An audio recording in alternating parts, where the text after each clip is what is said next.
Easy.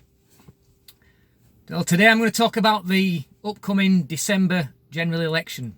But just before I do that, a very important announcement.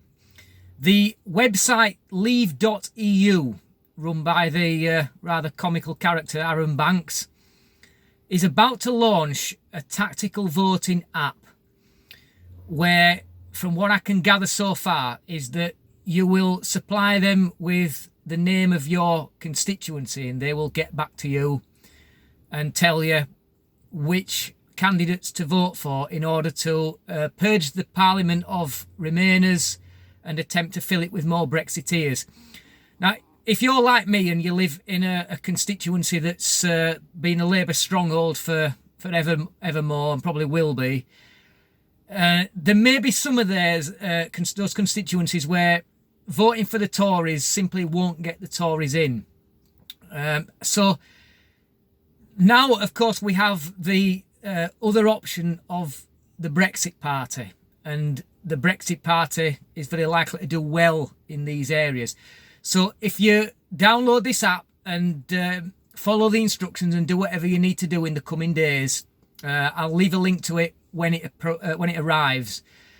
It's very important there to do that, because there will be some places where you just simply voting for a Tory, unfortunately, would be a waste of the vote. But the Brexit Party will be a useful vote. It's very important to attempt to kick out Labour wherever we can.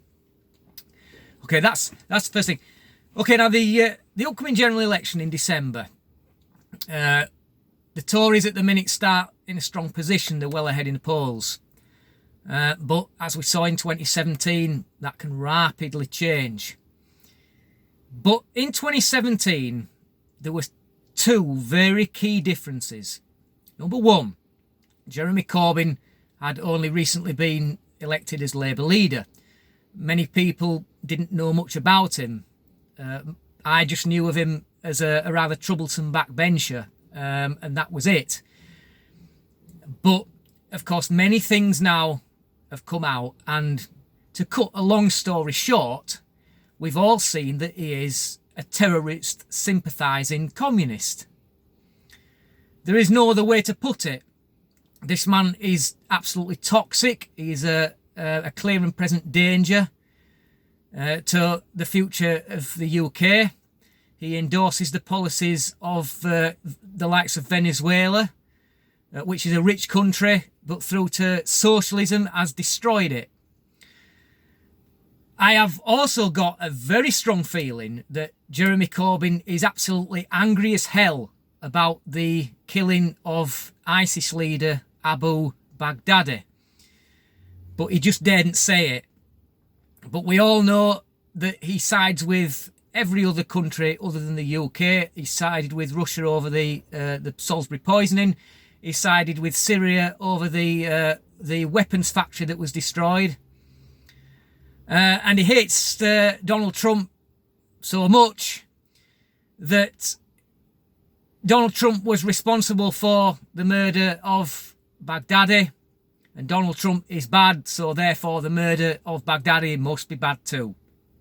So there you're getting a snapshot now. We've all seen him now for what he is. And there are a lot of people, hopefully now, should turn very much against Labour. Basically on the grounds of Jeremy Corbyn. The second important reason is that in 2017, the Tories ran the most abysmal campaign that I've ever seen in my life under the frankly appalling Theresa May. Theresa May did have her qualities, but campaigning wasn't one of them, as we all saw. She ran it... She started off, actually, she launched the campaign in my hometown, believe it or not. And she received a lot of abuse from various people. There were people screaming Tory scum. And it was quite upsetting to watch that kind of nastiness going on in my hometown. But the campaign itself was, as we all know, was just the worst thing you've ever seen. I mean, I was actually screaming at the TV watching it, put some effort into it! It was just pitiful. But now we've got a much better campaigner in Boris Johnson, and Jeremy Corbyn is going to not be able to get away with the routine that he got away with last time. You know, don the kindly old grandpa routine, offering sweets to everybody. Well, now there's going to be somebody who's going to call him out. He's not going to get away with that anymore now. Somebody's going to call him out, and they're going to show that his policies are a fantasy. And look how that they've tried. Look how Labour have tried to get 16-year-olds to vote. We all know why that is, don't we? It's in order to, because they can sell their fantasy economics to 16-year-olds. I can remember when I was a 16-year-old, I wasn't old enough to vote. I didn't know enough about it. But we all see where the underlying reason for that is. And that I believe firmly that you should never be allowed to vote under 18, because the reason why they have legal, they have legal boundaries on many things for under 18, such as drinking and the like, and there's a very good reason for that, and that is because they are by nature irresponsible. They are not old enough to take responsibility for their actions, and therefore they should not be allowed to have a say in very important issues that they know jack shit about. So when the app comes, I will get back in touch with you on this channel and try and do everything that I possibly can. So as it is right now, spread the word, it's coming. Check out leave.eu on Facebook. I'm not on Facebook, but if you are, make sure that you sign up to leave.eu. Very important. Okay. Oh, there's a Jacob Rees-Mogg lookalike there. Going into my place of work, a Jacob Rees-Mogg lookalike. Okay, thank you for watching. And you know what you have to do? Kick out Labour, kick out the traitors, and kick out the Remainers that don't speak for you. Till next time. Easy.